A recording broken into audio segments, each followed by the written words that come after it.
E aí, moçada, tudo bem com vocês? Estamos de volta hoje para resolver a questão 145 do Caderno Amarelo Enem 2020, beleza? Essa questão também corresponde aqui, ó, a 141 da prova cinza, a 152 da prova azul e a 169 da prova rosa. Vem comigo!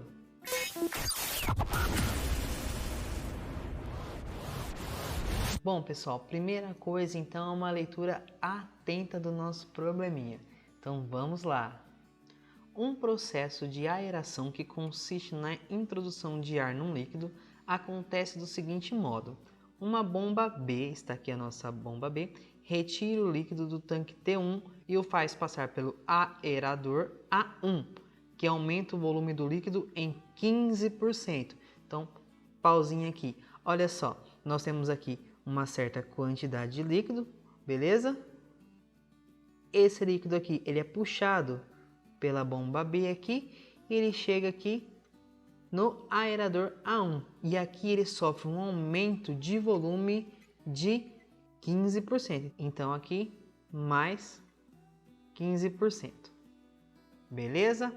Seguindo a leitura. Em seguida, pelo aerador A2, ganhando um novo aumento de volume de 10%. Então ele sai daqui, passa por aqui e aqui ele ganha um aumento de 10%. Beleza? Ao final, ele fica armazenado num tanque T2 de acordo com a figura. Então vou até trocar de cor aqui, vou colocar aqui, ele cai aqui. Então ele vai estar aqui, ó, mais ou menos nesse nível aqui só para representar. Bom, coisa linda. Seguindo aqui, os tanques T1 e T2 são prismas retos de bases retangulares, sendo que a base de T1 tem comprimento C e largura L. Então aqui no T1 nós temos comprimento C, não é mesmo? E largura aqui L, beleza? Continuando aqui. E a base de T2 tem comprimento C sobre 2 e largura 2L. Então aqui nós temos na base de T2 a largura C sobre 2, beleza? E 2L. Aqui vocês podem observar que nós temos um probleminha com a nossa ilustração. O que acontece aqui, pessoal? O examinador não tem compromisso nenhum com a escala da representação aqui na figura, tudo bem? Isso acontece de maneira geral, não só no Enem, mas também em outras provas de concurso. Muitas vezes as pessoas se deixam levar pelo desenho e acabam se enganando. Então, todo cuidado é pouco, vamos pensar aqui certinho utilizando a álgebra e a aritmética adequadamente, beleza? Então vamos lá. Seguindo a nossa leitura aqui, olha só. Para finalizar o processo de aeração sem o derramamento do líquido em T2, então vamos supor que aqui não tem uma tampa, né? Que o líquido possa cair aqui, né? Então beleza. O responsável deve saber a relação entre a altura da coluna de líquido que já saiu de T1, denotada por X. Então no nosso caso aqui, nós vamos ter, ó, essa altura aqui, X, beleza? E a altura da coluna de líquido que chegou a T2, denotada por Y. Então aqui nós vamos ter Y. Tudo bem? A equação que relaciona as medidas das alturas Y e X é dada por. Então aí nós temos essas opçõezinhas aqui. Tudo bem? Muito bem, pessoal. Agora nós vamos para um primeiro ponto que as pessoas erram assim. Demais. O que acontece? Quando passa aqui pelo A1, há um aumento de 15%, não é mesmo? E depois aqui quando passa pelo A2, também tem um aumento, mas só que agora é de 10%. Muitas pessoas juntam aqui 15% com 10%, são 25%, né? Então houve um aumento total de 25%. Mas na verdade essas pessoas acabam errando. Porque o que acontece? Primeiro, há um aumento de 15% e depois, sobre aquilo que já foi aumentado, há um aumento de mais 10%. É aumento sobre aumento. É tipo aquela espécie de juros sobre juros, juros compostos, você lembra? Então, a ideia aqui é mais ou menos a mesma. Então, não tem um aumento de 25%, é um pouquinho mais. Vamos ver isso direitinho. Bom, vamos pensar aqui nesse aerador A 1. Aqui nós temos um aumento de 15%.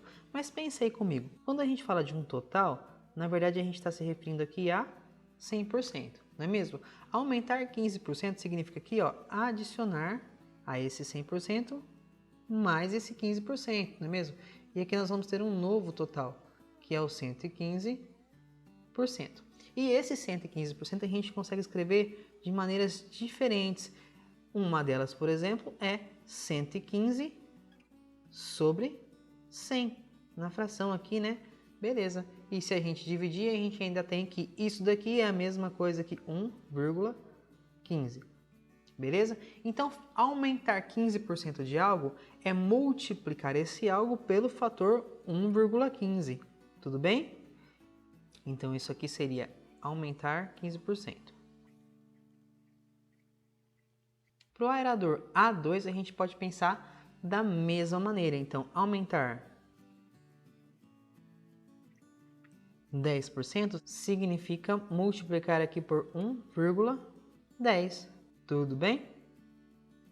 Bom, pessoal, e agora para a gente conseguir relacionar o x com o y, nós vamos olhar o volume de dois ângulos diferentes. Vamos lá. Olhando para o volume aqui em T2, nós sabemos que ele é sempre a área da base vezes a altura. No caso, a nossa base aqui ela é C sobre 2, 2L, não é mesmo? Então, nós vamos ter aqui C sobre 2 vezes 2L. E a altura aqui, no caso, ele chamou de Y. Tudo bem? Se a gente simplificar um pouquinho isso daqui, o que acontece? Nós podemos cortar esse 2 com esse 2, não é mesmo? E aí nós vamos ter simplesmente aqui C vezes o L vezes o Y. Tudo bem? Agora, se a gente olhar para aquilo que a gente tinha lá em T1 ainda, que foi sofrendo esses aumentos, o que acontece? Aqui em T1 nós temos também, claro que o volume é a área da base vezes a altura, não é mesmo? Tudo bem. Aqui nós sabemos que a área da base é CL, certo? Então nós vamos ter que C vezes L. E a altura aqui no caso era o x, né? Mas o que aconteceu com esse volume aqui que eu estou representando de vermelho, que foi o que saiu do T1? Ele sofreu um aumento de 15%, então nós precisamos aqui, ó, multiplicar por 1,15, certo? Então, vezes 1,15. E depois ele sofreu um segundo aumento de 10%, que a gente já viu aqui, que significa multiplicar por 1,10, ou simplesmente 1,1. Tudo bem? Beleza. Agora, se a gente simplificar essa expressão aqui, nós vamos ter o seguinte, ó, C vezes o L vezes o x. Aí, 1,15 vezes 1,1, nós vamos ter aqui 1,265. Beleza? Acontece aqui, pessoal, que na verdade nós temos uma igualdade desses dois volumes. Tudo bem?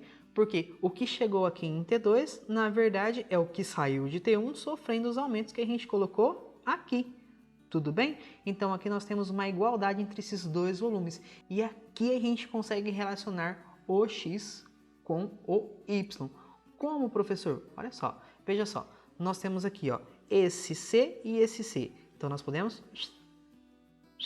cortar, não é mesmo? Nós temos aqui esse L e esse L. Então nós podemos cortar. Sobrou aqui o y e desse outro lado sobrou o x vezes o 1,265.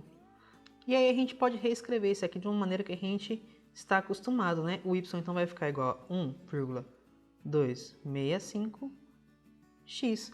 Coisa linda. Se a gente for observar aqui as alternativas, alternativa A. Beleza na represa. Então é isso aí, pessoal. Espero que vocês tenham entendido. Se esse vídeo ajudou de alguma maneira, então por favor, deixe o seu like, o seu comentário e também a sua inscrição, caso você ainda não seja inscrito, né? Assim você vai estar ajudando esse projeto a crescer e a continuar produzindo cada vez mais e melhor, beleza? Eu conto com você. E a gente se encontra no próximo vídeo então. Coragem, ânimo, bons estudos e até mais!